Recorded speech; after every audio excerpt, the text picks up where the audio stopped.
viewers, welcome to CEC lectures. Myself Dr. Preeti Jagwani from Department of Computer Science, Aribet College, University of Delhi. So, presently in the series of our operating system concepts, we are going through the problem of synchronization, and we have seen the critical section problem into it. Towards the solution, we have seen the solution which is based on the Peterson algorithm, and in the previous lecture we have seen how this algorithm is going to operate, and this algorithm is operating on the basis of two variables. We can say one variable is the turn and another variable is the flag, and we have seen the complete solution that the turn is the variable which is going to ensure that who is going to enter into the critical section. That means which particular job or which particular process is going to enter into the critical section, and this is not possible to assign two values to this variable turn at a single point of time, and hence we will be able to control the problem of solve the problem of synchronization, at least on the basis of softwares. Now, the task which we were on to, or which we need to do today, is to prove the correctness of the Peterson solution. So, in order to prove the correctness of the Peterson solutions of this critical section problem, we have to have three conditions which are the requirement for synchronization. One is the mutual exclusion, another one is the progress requirement, and the third one is the bounded waiting thing. So, we need to prove that mutual exclusion is preserved, progress requirement is satisfied, and the bounded waiting requirement, which is also known as no starvation, is met. Now, how it is going to be taken up? So, let us take the first thing, which is mutual exclusion is preserved. So, in order to see that mutual exclusion is preserved, we have seen that each process will be allowed to enter into the critical section only with either or situation of two conditions. One is if either flag of j is equals to false, that means j is not ready to enter into the critical section, or it is the turn which is equals to I, that means it is the turn of the ith process that it is going to enter into the critical section. And we need to also remember that if both the processes are executing into the critical section, even if it is possible, then flag of 0 equals to flag equals to flag of 1 equals to true. That means flag for the ith process and flag for the jth process is going to be true. So, with these two observations, we need to imply that, or we are implying that P0 and P1, which are our Pi and Pj, could not have successfully executed the while statement which was given in the Peterson solution at the same time, because it is not possible to have the same the value of this variable flag and turn in their favor, so that they can enter into the critical section. So, yes, only one can enter into the critical section, and hence we can say that mutual exclusion is preserved. Now, talking about the progress requirement and the bounded waiting, we need to see that this a process Pi can be prevented from entering the critical section only if it is stuck in the while loop, which is based on the conditions of flag of j equals to true and turn equals to j, and this loop is the only one which is possible. If P of j is not ready to enter the critical section, then flag of j is going to be false, because flag is an indication that the process is ready to enter the critical section, and then Pi can simply enter into the critical section, because Pi can enter into the critical section if j is not ready, or even if j is ready, the turn is of Pi. So, here if we say Pj is not ready, that means flag of j is equals to false, and Pi can enter into its critical section very smoothly without any conflict, we can say. But if Pj has set flag of j equals to true, that means it is also executing in its while statement, then either the turn equals to I or turn equals to j. So if turn is equals to I, then Pi will enter the critical section, else it will not enter the critical section.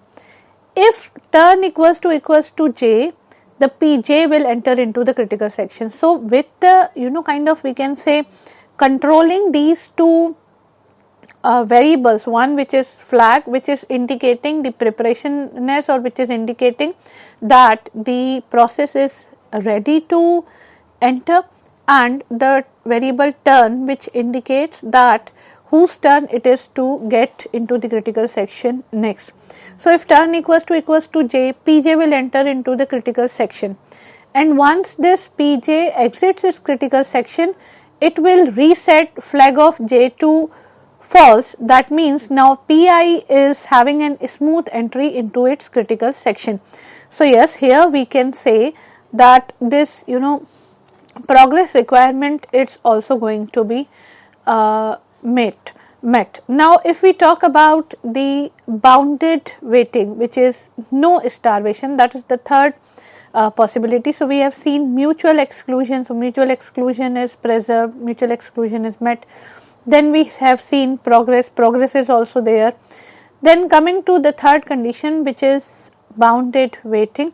So in this bounded waiting, if your Pj resets flag of j to true, it must also set turn to I. Thus, since Pi does not change the value of variable turn while executing the while statement, Pi will enter the critical section, which is kind of we can say it is ensuring progress after at most one entry by Pj, which is nothing but the bounded waiting. So in this way we can see that there are the three requirements of synchronization, and all these three requirements of mutual exclusion. Then we have bounded waiting, which is no starvation, and the third one is progress. So all these three requirements are met by controlling these two variables, and that controlling the while statement, that means who is going to enter into the critical section, that will be controlled by a while statement, and which while statement is based on the value of this flag and the value of the variable turn, and the algorithm which we have seen in the previous lecture is also available there. Now with this we have started with, in the previous lecture we have started with Peterson solutions. We have seen its advantages and disadvantages. We have also gone through what actually this Peterson solution is and how it is being implemented. Now coming to how these requirements of synchronization are being fulfilled. So all these requirements are being fulfilled, that also we have seen. So with this we are going to our next topic, which is known as a semaphore. Semaphore is also kind of a mechanism which is there to give the solution of the problem of process synchronization. So let us try to see what is this semaphore. So this semaphore is actually a signaling mechanism, and a thread that is waiting on the semaphore can be signaled by another thread, and this is different from the mutex. Mutex we will be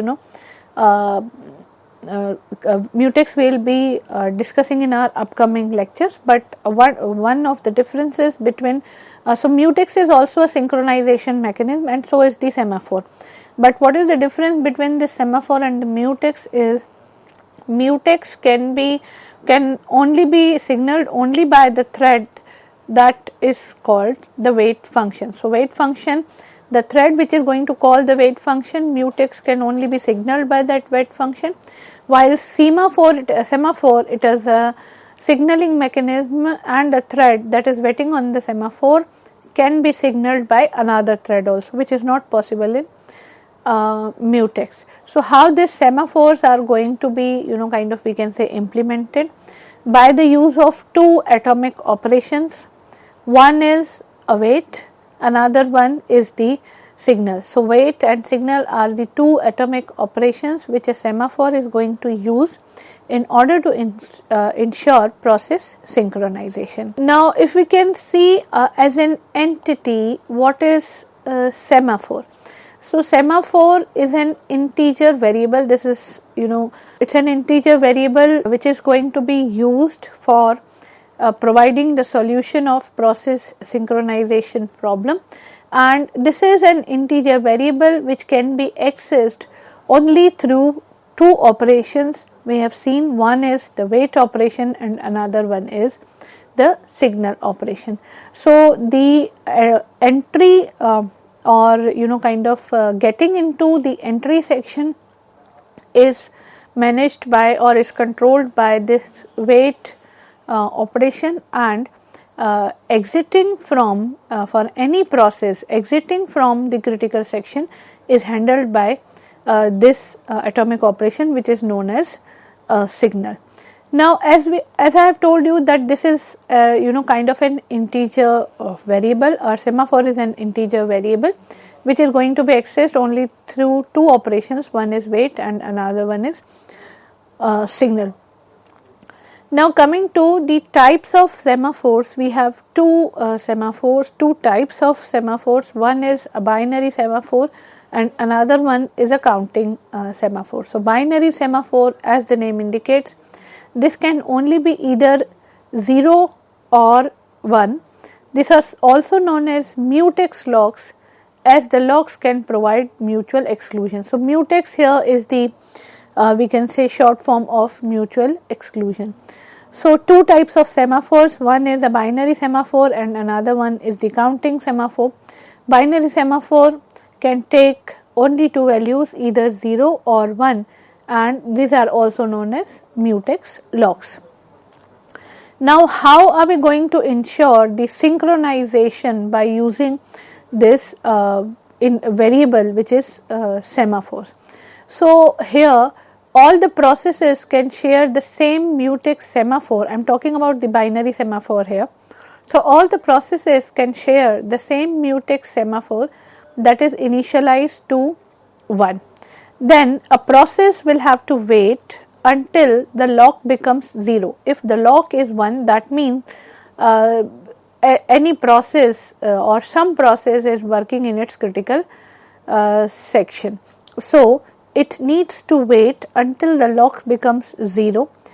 Then the process can make the mutex semaphore to 1 and starts its critical section. So, in order to start the critical section, the process needs to make mutex semaphore as 1.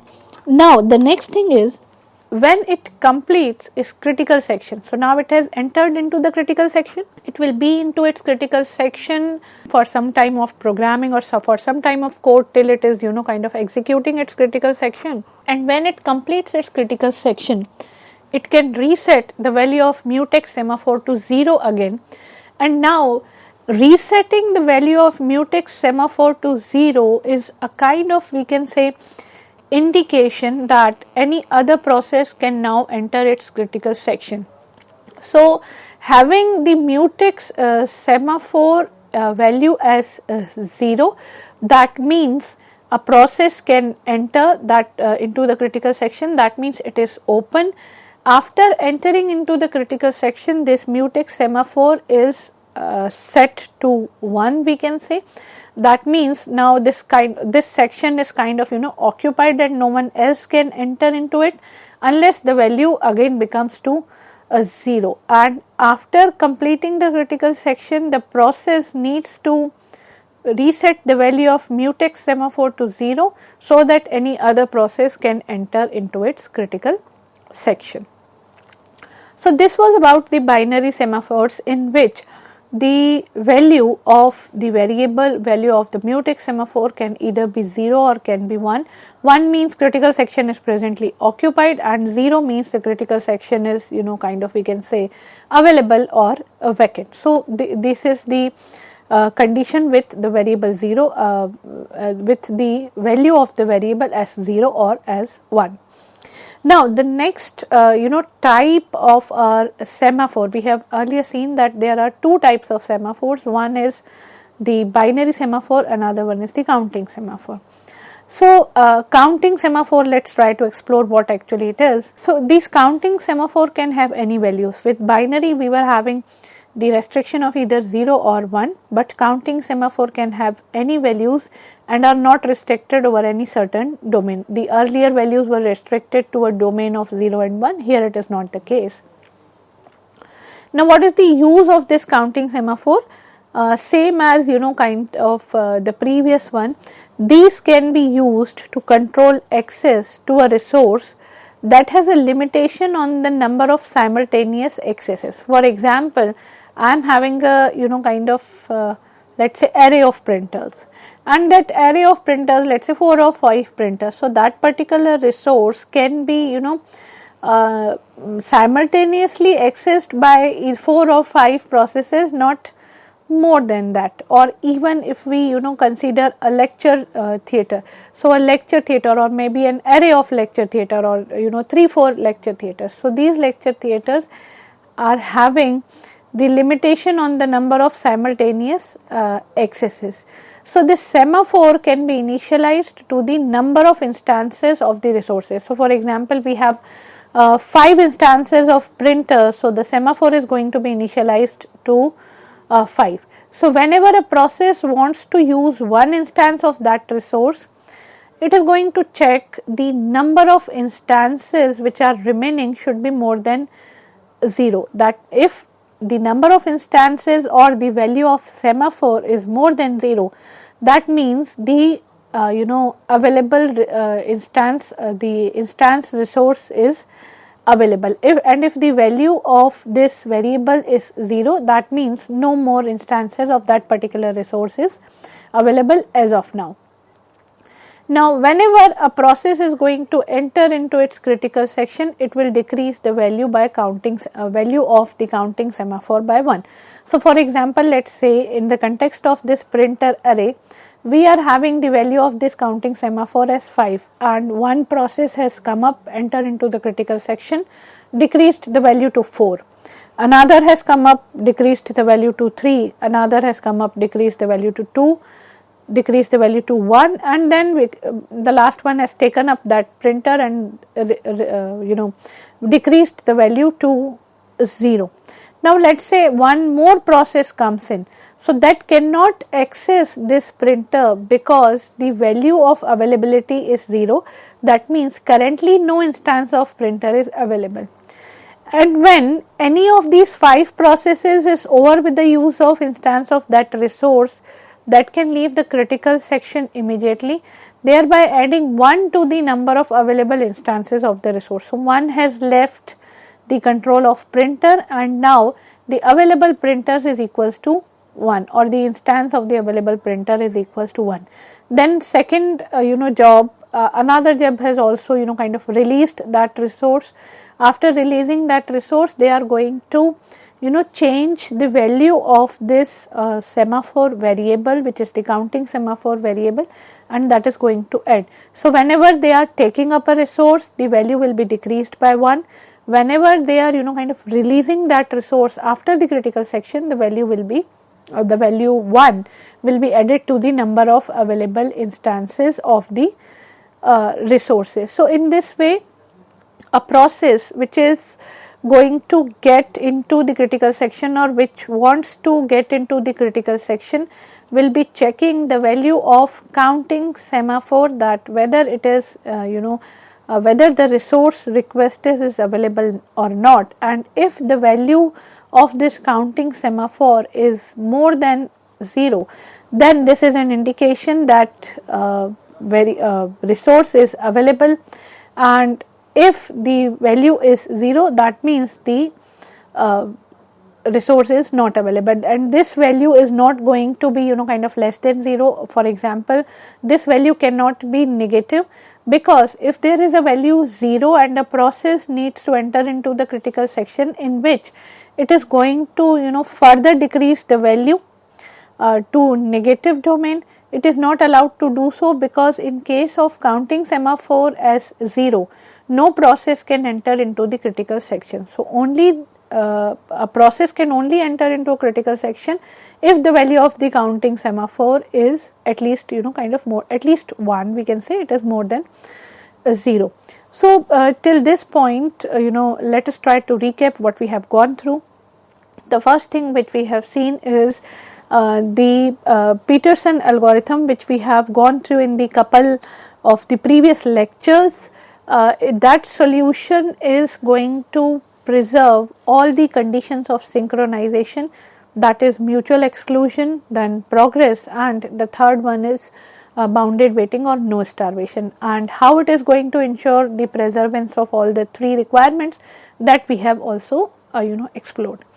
Then we have started with one more synchronization mechanism which is very popular, is semaphore. We have seen 2 types of semaphore, and semaphore is basically a signaling mechanism which is going to it's a variable which is going to be accessed with two functions, we can say, that is, one is wait and another one is signal. Coming to the types of semaphores, we have seen that there are 2 types. One is the we can say binary semaphore. The value can be either 0 or 1, and only the single instance we can say of a particular resource we can control from here.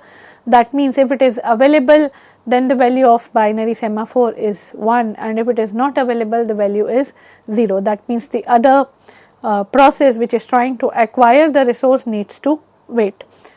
Coming to the next one, which is counting semaphore. So counting semaphores basically is initialized to the number of resources, number of instances of the resources for which we are talking about, and when a process wants to use that resource, firstly it is going to check the number of remaining instances. If it is more than 0, that means it is the process is having an instance resource available, and then it can kind of go into this.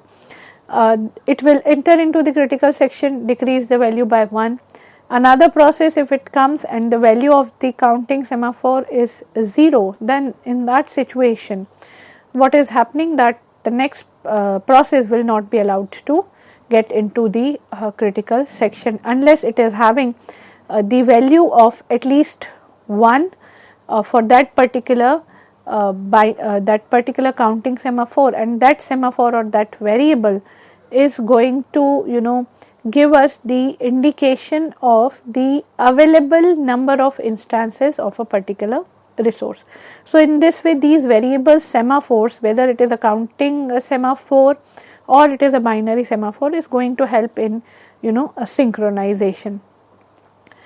With this thing, we also need to see that what are the issues available with the critical section. So we have seen critical section problem, we have seen the solutions to the critical section problem, but why we are considering this critical section as a very important issue, or kind of thing which may kind of we can say generate the problems. So basically there are 3 issues with this critical section. First issue is deadlock, another one is the starvation, and third one is the overhead.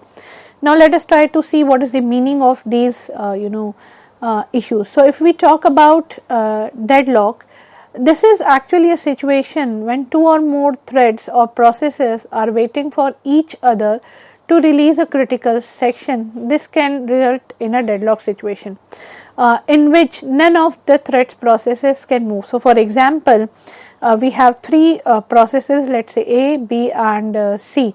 So process A is dependent on process B, or process A is waiting for B to release something so that it can move further, process A can move forward.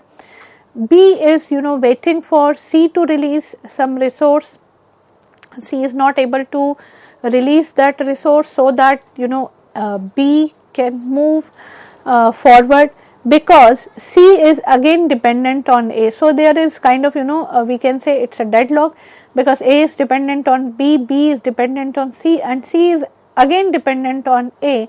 And with this situation in which processes, one or more, two or more threads or processes waits for each other to release a critical section, this is going to enter into a deadlock situation. Now, deadlocks, if we consider, we will be having quite a detailed discussion about the deadlocks in upcoming lectures. So, deadlocks are, first of all, it is difficult to detect, then it is also difficult to resolve, and if a deadlock occurs, then it can have a significant impact on the performance and reliability of a program. So, deadlocks are basically, we can say, very detrimental to the optimization, or very detrimental to the performance of the system. Second issue which we were discussing is starvation. So, when a thread or the process repeatedly prevents from entering a critical section, it can result in the starvation, in which the thread or process is unable to progress, and this can happen if the critical section is held for an unusually long period of time, or maybe a high priority thread or high priority process is always given the priority for entering into the critical section, and there are low priority jobs which always get deferred because there are high priority jobs on top of those. So, these low priority jobs are getting starved. So, that is one problem which we need to look into when we talk about the critical section, and we need to ensure that this starvation should not be there. So, that is why any solution to synchronization is looking for no starvation policy. And the third one, the third issue with the critical section is the overhead. When we are using the critical sections, the threads or processes, they acquire locks, they release locks, or they may kind of we can say they are changing the value of semaphores. So, this will take some time. This will result in the reduction of overall performance of the system. So, starvation, deadlock and overhead are the three issues which are associated with critical sections. So, these critical sections should be handled very carefully, and here we have a list of references which is used for the preparation of this lecture. I will see you in the next lecture. Thank you.